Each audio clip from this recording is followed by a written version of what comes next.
the final battle for control in Mumbai's early hours. For 2 days, the Taj Hotel's ornate facade, more than 100 years old.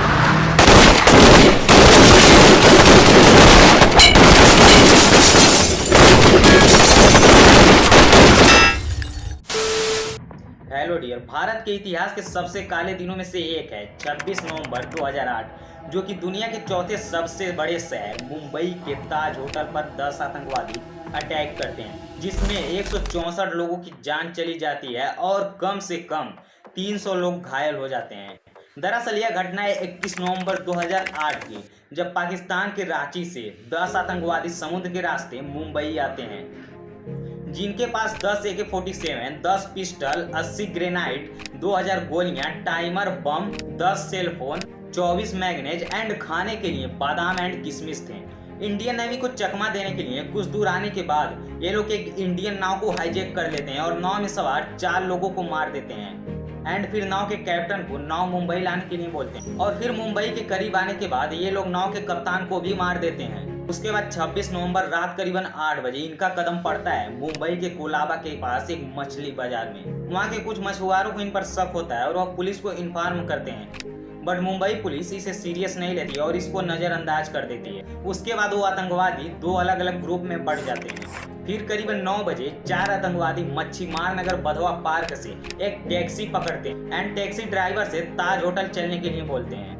उनमें से एक ने taxi की पिछली seat पर चुपके से एक टाइम बम लगा देता है।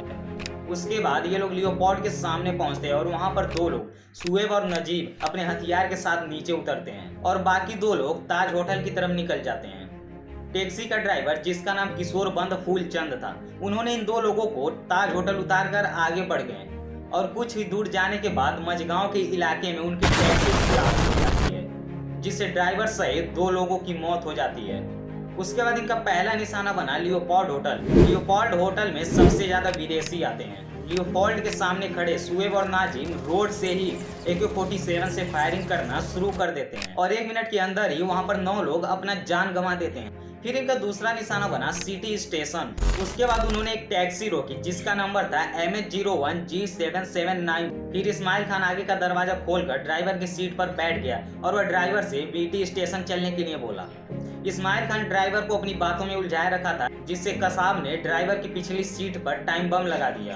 CST पर उतरने के बाद कसाब अपना हथियार निकालने के लिए एक शौचालय में घुसता है और उसके बाद कसाब और इस्माइल छत्रपति शिवाजी महाराजा टर्मिनस स्टेशन पर फायरिंग करना शुरू कर देते हैं। गोलियों की आवाज सुनते ही रेलवे अनाउंसर विष्णु जेडे ने लाउड स्पीकर पर अनाउंस किया तो तुरंत मैंने अनाउंसमेंट करना शुरू किया कि GRP RPF आप मेन लाइन की तरफ पहुंच जाइए करके अनाउंसमेंट करना शुरू किया कि पैसेंजर पीछे की तरफ चले जाइए, कोई भी आगे की तरफ ना आए और पीछे की तरफ से 1 नंबर प्लेटफॉर्म की गेट से बाहर जाइए।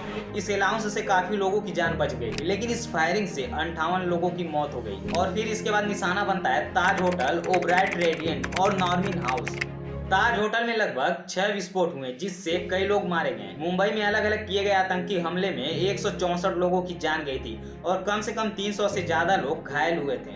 इस हमले में सभी आतंकवादी मारे गए, लेकिन मोहम्मद अजमल अमीर कसाब जिंदा पकड़े गए, जिसे 21 नवंबर 2012 को फांसी दी गई। इन सब का मास्टरमाइंड था डेविड हेडली। 26/11 के मुंबई हमले के एक मास्टरमाइंड डेविड कोलमैन हेडली ने आज मुंबई की अदालत के सामने अपने सीने में दफन कई राज उगले। देश के दुश्मन और 26/11 मुंबई आतंकी हमले में शामिल रहे अमेरिकी नागरिक डेविड कोलमैन हेडली पर इसने पहली बार 2006 में सितंबर में ताज होटल में प्रवेश किया था, तो वहाँ की समृद्धि और वहाँ के लोगों की काम करने के व्यवहार को देखकर यह महसूस किया कि इस शानदार जगह को तबाह करना आसान नहीं है। तो आई होप अब आपको समझ में आ गया होगा कि 26/11 के अटैक की रियल स्टोरी क्या है।